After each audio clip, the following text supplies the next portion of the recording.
राधे राधे प्यारे बच्चों।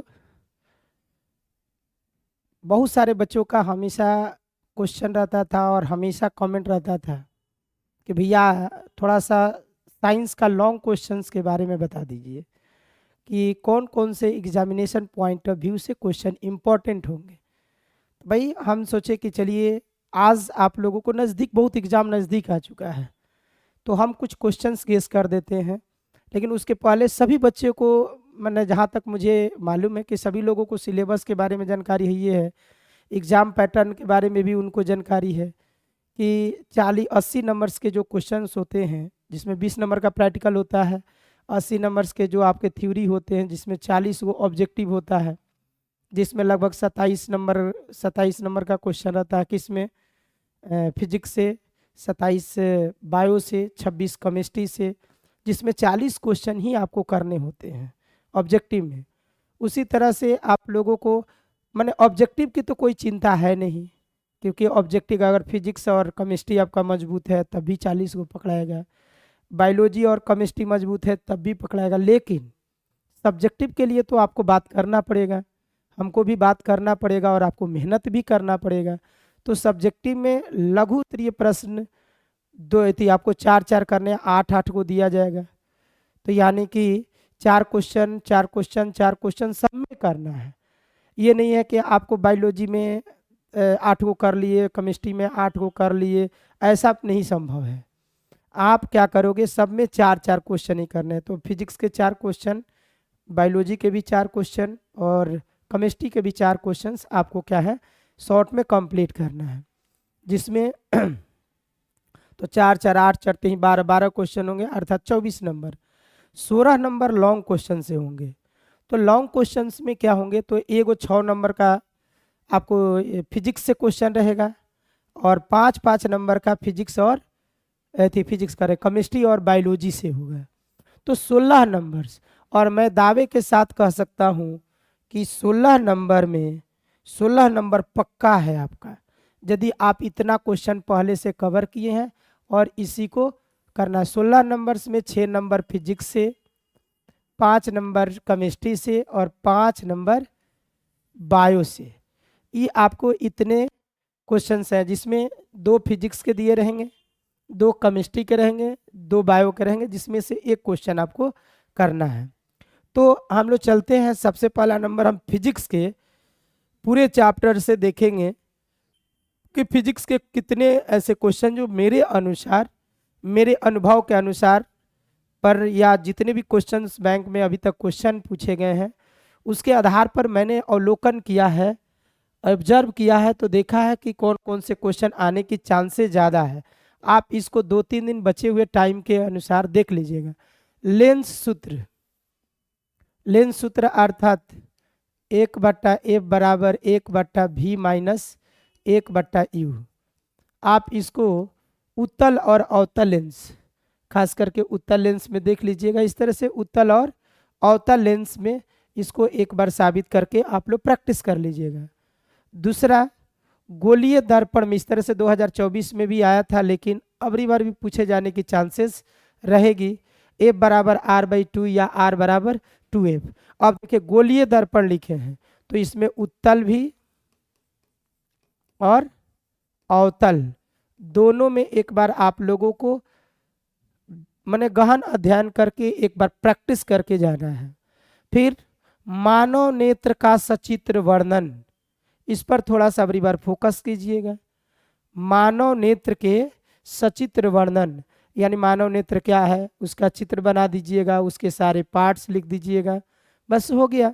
5 नंबर के सभी के सभी किसके लिए, लॉन्ग क्वेश्चन के लिए।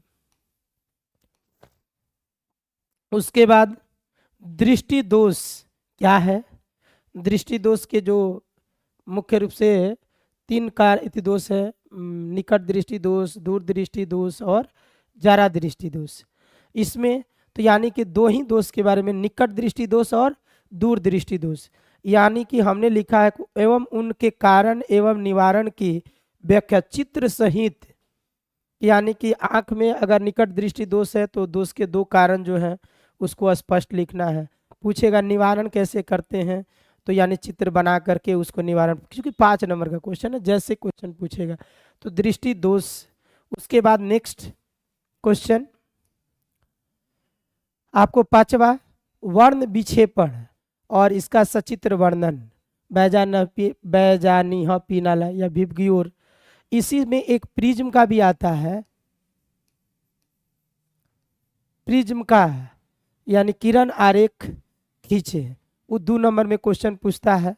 तो यानी वर्ण विक्षेपण क्या है, उस वर्ण विक्षेपण का सचित्र व्याख्या कीजिए, मैंने फिगर बना करके। ये हो गया आपके लाइट से 5 क्वेश्चन मेरे नज़र में। और न्यूमेरिकल तो आपको प्रैक्टिस करना ही करना है, यानी कि न्यूमेरिकल तो इधर देखा गया है, आप लंबा समय से देखें, न्यूमेरिकल भी पूछा है तो बहुत इजी पूछा है, और न्यूमेरिकल बहुत कम चांसेज हैं कि पूछने की, बट फिर भी हल्का फुल्का न्यूमेरिकल आप देख लीजिए, जो चिन्ह परिपाटी आप लोग पढ़ लीजिएगा। प्रतिरोध के संयोजन, मेरे नज़र में अबरी बार इस क्वेश्चन को थोड़ा सा आप लोग 100% देख के जाइएगा। श्रेणी क्रम संयोजन क्या है तथा उसके समतुल्य प्रतिरोध का व्यंजक प्राप्त करें, अर्थात समतुल्य प्रतिरोध ज्ञात करें। समानांतर क्रम संयोजन क्या है, या उसके समानांतर क्रम के समतुल्य प्रतिरोधों का मान ज्ञात करें, या व्यंजक प्राप्त करें, या जो भी चीज़ें निगमन करें, ऐसा क्वेश्चन करके देगा। तो यानी कि प्रतिरोधों का संयोजन, कितने प्रकार के प्रतिरोध, उनकी व्याख्या करें, या आपको डायरेक्ट बोलेगा श्रेणी क्रम संयोजन क्या है तथा उसके समतुल्य प्रतिरोधों का व्यंजक प्राप्त करें। समानांतर क्रम या पार्श्वबद्ध क्रम संयोजन क्या है तथा उसके समतुल्य प्रतिरोधों को ज्ञात करें। उसके बाद 7वां फिजिक्स में हमारे तरफ से ओम के नियम तथा इसके सत्यापन, फिगर माने ग्राफ सहित आप लोगों को एक बार इसको देख लेना है। विद्युत मोटर, ये तो मैंने VVIA बहुत ज़्यादा इम्पोर्टेंस है। विद्युत मोटर तथा इसके सिद्धांत कार्यों का सचित्र वर्णन करें। और इससे भी ज़्यादा इम्पोर्टेंस कौन है, जनरेटर के बारे में, अर्थात विद्युत जनित्र लिखे। देखिए इसको कई तरीके से क्वेश्चन पूछता है, अब बच्चा जो है ना कंफ्यूज हो जाता है। क्या कंफ्यूज हो जाता है, विद्युत जनित्र पूछा तो वो तो ठीक है, डायनेमो पूछेगा तो गड़बड़ा जाता है। वो विद्युत जनित्र पूछे या डायनेमो लिखे या जनरेटर लिखे और उसका पूछे कार्य विधि का सचित्र वर्णन करें, तो ये तीनों क्वेश्चन एक ही हैं। समझ में आया। उसके बाद ऊर्जा संकट क्या है, पर्यावरण से ऊर्जा संकट, इस पर थोड़ा सा आप लोग देख लीजिएगा। ऊर्जा संकट तथा इसके समाधानों का उल्लेख करें। उसके बाद आदर्श ईंधन के बारे में, आदर्श ईंधन क्या है तथा इसकी विशेषताएं लिखें, यानी कि सोर्स ऑफ एनर्जी से। तो यानी कि ये आप लोगों के फिजिक्स के हमारे तरफ से 11 टॉपिक है जो कि इम्पोर्टेंट है, इसमें से 2 क्वेश्चंस आने की चांसेस रहेंगी। उसके बाद अब आता है केमिस्ट्री के अंतर्गत, अर्थात रसायन शास्त्र के अंतर्गत। इसके अंतर्गत देखते हैं कि कौन कौन सा क्वेश्चन आपके एग्जामिनेशन पॉइंट ऑफ व्यू से बहुत ज़्यादा इम्पोर्टेंस है, और इन सभी चीज़ों पर फोकस कीजिएगा। तो ऐसा नहीं है कि सर आपको इतना लंबा टॉपिक दे दिए, तो इसमें इसको पढ़ने से आपको बहुत बेनिफिट भी है। एक तो लॉन्ग क्वेश्चन, साथ ही साथ शॉर्ट क्वेश्चन भी इसी के अंतर्गत है। ऐसा नहीं है कि शॉर्ट क्वेश्चन, मैंने आप लोगों को एक वीडियो भी बनाया है, उसमें देखिएगा फिजिक्स के और केमिस्ट्री के तमाम छोटे छोटे जितने भी टॉपिक हैं, सारे टॉपिक्स को मैंने एक बार रिवीजन के तौर पर बताया है। तो रासायनिक अभिक्रिया क्या है तथा उनके प्रकारों का वर्णन, मैंने रासायनिक अभिक्रिया के बाद, और समीकरण में हमेशा ध्यान रखोगे केमिस्ट्री में कि हम लोग रासायनिक समीकरण लिखे तथा उसको संतुलित पक्का करना है। तो रासायनिक अभिक्रिया तथा उसके 5 जो है संयोजन, वियोजन, विस्थापन, द्विविस्थापन, उपचयन और अपचयन, ये 5 टॉपिक आप लोगों को हमेशा मैंने एग्जाम से पहले थोड़ा सा ढंग से स्टडी करके जाइएगा। उसके बाद आप लोगों को ये कंफर्म होना चाहिए, रासायनिक समीकरण को संतुलित करने आना चाहिए। डायरेक्ट लॉन्ग क्वेश्चन में जिसे 4 को 5 को दे देगा और कहेगा कि आप इसको क्या कीजिए, संतुलित करें, निम्नलिखित समीकरण को संतुलित करें, या बोलेगा कि निम्नलिखित रासायनिक अभिक्रिया को समीकरण लिखे तथा संतुलित करें। खैर इतना तो टफ अभी तक क्वेश्चन नहीं पूछा है, डायरेक्ट समीकरण देता है और समीकरण को संतुलित करने के लिए, और ये सिखाया जा चुका है आपको। उसके बाद हम लोग आते हैं बेकिंग सोडा, यानी खाने वाला सोडा जिसका होता है NaHCO3, विरंजक चूर्ण CaOCl2,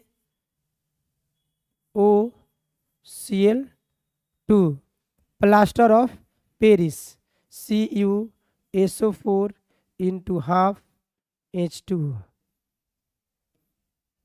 हो गया, ये प्लास्टर ऑफ पेरिस हो गया। इसके बनाने की विधि, इस तीनों के गुण और तथा उपयोग, इसको अच्छी तरह से एक बार देख लीजिएगा। अब ये नहीं भी, अगर लॉन्ग क्वेश्चन में भी नहीं तो शॉर्ट क्वेश्चन में भी आप लोगों को पूछने की चांसेस होगी कि इस बेकिंग सोडा के बारे में या उसके बनाने की विधि में या गुण उपयोग। तो इसको तीनों को थोड़ा सा आप लोग माने स्पष्ट क्लियरली और ध्यानपूर्वक आप लोग स्टडी कर लीजिएगा एक बार। उसके बाद धातु एवं अधातु में अंतर। अब कुछ बच्चा सोचेगा कि सर भौतिक गुण के आधार पर कि रासायनिक, तो भौतिक गुण के आधार पर भी देख लीजिएगा, रासायनिक गुण के आधार पर भी देख लीजिएगा इसको, कि यानी धातु और अधातु में भौतिक गुण के आधार पर क्या अंतर है। जब एग्जाम में अगर पूछेगा कि भौतिक गुण के आधार पर, तो भौतिक गुण के आधार पर लिखना है। यदि पूछे कि रासायनिक गुण के आधार पर, तो आपको रासायनिक गुण के आधार पर लिखना है। अगर केवल बोल दे अंतर, तो आपको जो याद हो, भौतिक गुण के आधार पर, रासायनिक गुण के आधार पर, या दोनों मिक्स करके लिखिए, कोई दिक्कत नहीं है। यानी कि आपको उसके लिए चिंता करने की कोई ज़रूरत नहीं, आपको पूरा का पूरा मार्क्स मिलेगा। अब 5वां नंबर, ये क्वेश्चन थोड़ा सा आप लोग देख लीजिएगा। जस्ता से, जस्ता के अयस्क से जस्ता का निष्कर्षण करने के सिद्धांतों का उल्लेख करें। और इससे भी ज़्यादा आप लोगों को फिर एक बार टिक मारेंगे, भर्जन एवं निस्तापन क्या है। भर्जन भी एक रासायनिक अभिक्रिया है जो सल्फाइड, जिसको जारण भी बोलते हैं, सल्फाइड अयस्क के लिए, और निस्तापन, इस दोनों को पार्टिकुलर भी याद कर लीजिएगा। साथ ही साथ इनमें क्या अंतर होते हैं इनको भी एक बार देख लीजिएगा। और सबसे ज़्यादा मेरे नज़र में इस केमिस्ट्री में VBI क्वेश्चन ये, अब इसके लिए हम पार्टिकुलर तो दे नहीं सकते हैं, तो हमने क्या किया है, एल्केन के, और सबका माने 4 तक, 3 से 4 तक का ये याद रखना है कार्बन परमाणु। एल्केन में जिसे मेथेन, एथेन, प्रोपेन, ब्यूटेन का। एल्कीन में यानी कि आप लोगों को एथिलीन, प्रोपिलीन, माने एथिन, प्रोपिन, ब्यूटीन, पेंटीन। उसके बाद एल्काइन यानी कि एथाइन, प्रोपाइन, ब्यूटाइन, पेंटाइन, ये। उसके बाद अल्कोहल, अल्कोहल का मतलब methanol, ethanol, propanol, butanol, pentanol. Ketone, aldehyde, carboxylic. मेरे कहने का मतलब ये 7 गो टॉपिक है।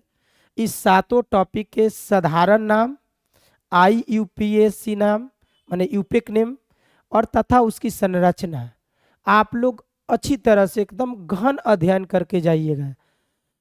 इससे निश्चित तौर पर आपको लॉन्ग क्वेश्चन भी हो सकता है कि 5-6 क्वेश्चन दे देता है, बोलेगा जैसे कि मेथेन, एथेनॉल, प्रोपेनॉल्डिहाइड, आपको दे देगा एसिटिक अम्ल, ऐसे कुछ दे देंगे नाम, और उसका आपको मान लीजिए कि वह नाम दिया हुआ है और आपको उसका रासायनिक समीकरण माने फॉर्मूला याद नहीं है, उसका मॉलिक्यूलर फार्मूला अर्थात रासायनिक सूत्र याद नहीं है, तो रचना तो बनेगा नहीं।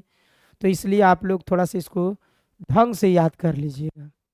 नेक्स्ट, कार्बन के अपरूप। कार्बन के अपरूप के बारे में, कार्बन के अपरूप क्या हैं, उसके बाद इसके कितने अपरूप हैं, तो हीरा के बारे में, हीरा के गुण के बारे में, उसके उपयोग के बारे में माने आप लोग अध्ययन कर लीजिएगा। उसके बाद ग्रेफाइट के बारे में, ये 2 के बारे में, हीरा और ग्रेफाइट के बारे में। सामावयवता, इसको थोड़ा सा अगली बार ध्यान रखिएगा, किसके बारे में, ब्यूटेन और पेंटेन के समवायवी को लिखे और उसके रचना को भी लिखना है। यानी कि समवायता क्या है, ब्यूटेन के कौन कौन से समवायवी हैं उनकी संरचना को लिखें, पेंटेन के कौन कौन समवायवी हैं उसकी रचना को लिखें। इसको एक बार आप लोग ध्यान दे लीजिएगा। और लास्ट क्वेश्चन साबुन एवं अपमार्जक में अंतर। ये आप लोग अच्छी तरह से जितना टॉपिक बोले हैं 10, इसमें से 2 क्वेश्चंस आने की चांसेस रहेगी। अब जीव विज्ञान, जीव विज्ञान में सबसे ज़्यादा आप लोग ध्यान रखोगे नामांकित चित्र। और आपको पहले भी हम कई वीडियो में बता चुके हैं कि आप लोगों को सबसे ज़्यादा जैव प्रक्रम के क्वेश्चंस पे ज़्यादा फोकस करना है। और आप उठा के देख लीजिए 10 से 15 बरस के क्वेश्चंस, आपको पहले एक्सरसाइज से एक क्वेश्चन रहा ही रहा है। तो इसलिए हम 8-9 नामांकित चित्र के बारे में लिखे हुए हैं, उनको एक बार प्रैक्टिस कर लीजिएगा। मुझे उम्मीद है कि आएगा, तो उसी में से कोई ना कोई आएगा जिसे नामांकित चित्र बनाए, जैसे नेफ्रॉन, उसके बाद ब्रिक,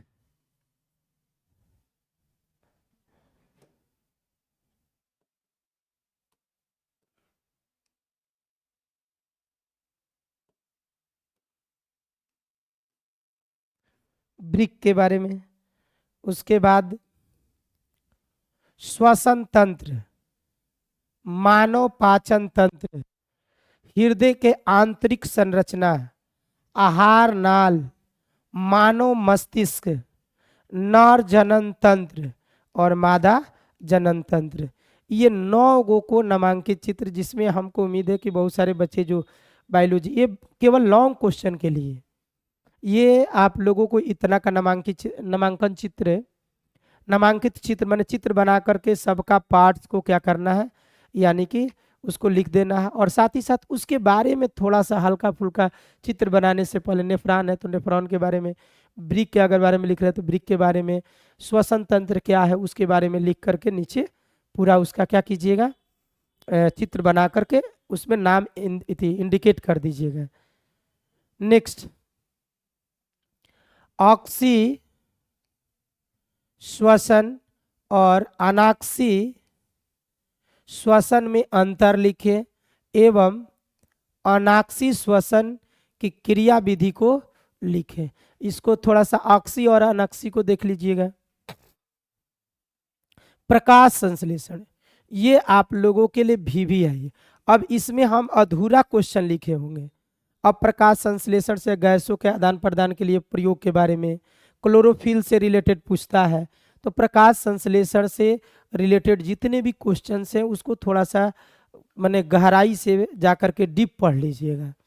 उसके बाद एकल जीव में प्रजनन की व्याख्या करें, इसको थोड़ा सा आप लोग ढंग से स्टडी कर लीजिएगा किताब से, एकदम अपने स्तर से, कि आप अपनी भाषा में सुंदर तरीके से कैसे इसको लिख सकते हैं।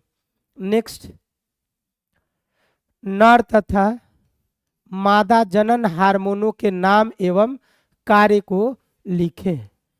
ये क्वेश्चन को एक बार प्रैक्टिस कर लीजिएगा। लैंगिक और अलैंगिक में अंतर, उत्पादक से आप क्या समझते हैं, इसके बारे में।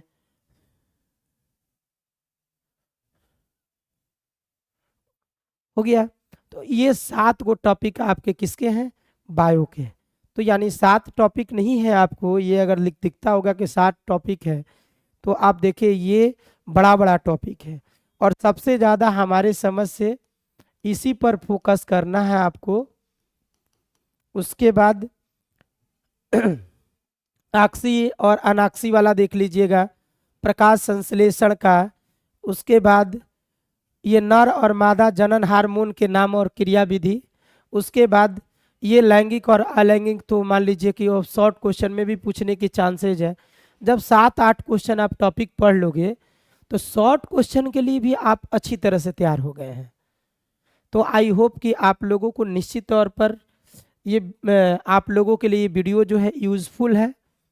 और कोई भी व्यक्ति अगर आपके छोटे भाई बहन हो, तो अगर पूरी डिटेल से मैट्रिक के बिहार बोर्ड के सारे सब्जेक्ट को एकदम एक्सप्लेनेशन के साथ, गुणवत्ता के साथ, अनुभवी शिक्षकों के साथ अगर पढ़ना चाहते हैं तो इस बैच को परचेज कर लेंगे।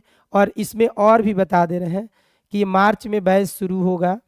और इसमें अभी भी ये जो 1999 जो दिख रहा है शिक्षा बोर्ड एप्लीकेशन पर, अभी आप ये मंजिल बैच जो है, मंजिल ऐसे लिख करके और 01 ऐसे अगर लिख करके आप लिखते हैं तो आपको इसमें भी ये जो 2000 रुपया यानी 1999 रुपया दिख रहा है, उसमें भी आपको 30% क्या होगा, छूट मिलेगा। यानी कि ये आपका कूपन है, इस पर भी आपको 30%, ऑफर में भी आपको ऑफर दिया गया है। तो इस तरह से आपके कोई भी सागे संबंधी या आपके जूनियर या आपके कोई भी संपर्की हो तो उन्हें बोलिए कि ये ऑनलाइन कोर्स जो है परचेज कर ले और अपनी पढ़ाई को 2026 के लिए मजबूत बनाए। और ये 12 क्लास के लिए है, ओनली मैथ के लिए इसमें भी है। अगर शिखर अगर बड़ा लिख करके ऐसे शिखर 0.01 अगर लिखते हैं तो इसमें भी 999 में 30% उनको लेस दिया जाएगा। इस प्रकार से इस वीडियो में इतना ही। अगर आपको एग्जाम के समय तक किसी भी प्रकार की आपके आवश्यकता अनुसार कोई भी चीज़ रिक्वायरमेंट हो, जो चीज़ें आपको डाउट लग रहा हो, आप मुझे कमेंट करके बताइए। मैं आपके लिए हमेशा तत्पर रहूँगा कि आपका एग्ज़ाम जैसे बेहतर हो, हम और हमारी पूरी टीम उसके लिए क्या है, यानी कि संकल्पित है, तत्परता से उस चीज़ को हम लोग क्या करेंगे, वीडियो बना करके आपको प्रोवाइड करने का काम करेंगे। इस वीडियो में इतना ही।